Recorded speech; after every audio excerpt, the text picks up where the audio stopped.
హద్దు దాటి మాట్లాడితే ఈసారి నీకు చాలా మంది మహిళలు ఇక్కడ నుంచి సమాధానం చెప్పేటువంటి రోజు దగ్గరలోనే ఉంది.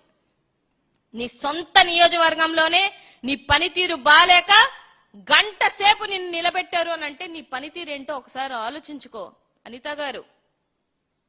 నీ సొంత నియోజకవర్గంలోనే మహిళలు బట్టలిపదీసి కొడితే కూడా ఒక చాతగాని హోంమంత్రిగా నిల్చున్నటువంటి నీ తీరు రాష్ట్రంలో ఉన్నటువంటి మహిళలు దుమ్మెత్తి పోస్తారు. ఈసారి ఓట్లకు వెళ్ళండి, ఏమంటారు చెప్పులు చాటలతో మిమ్మల్ని కొట్టే రోజు వచ్చుద్ది, గ్యారంటీగా వచ్చుద్ది. ఎందుకంటే మీరు ఉన్నటువంటి పదవుల్లో మీ గవర్నమెంట్ ఉండి ఒక అత్యున్నతమైనటువంటి పదవి హోంమంత్రి పదవిలో ఉన్న నిన్నే నీ నియోజకవర్గంలో 3 గంటలు నిల్చోబెట్టారు అని అంటే మీ పనితీరు ఏమని అర్థం?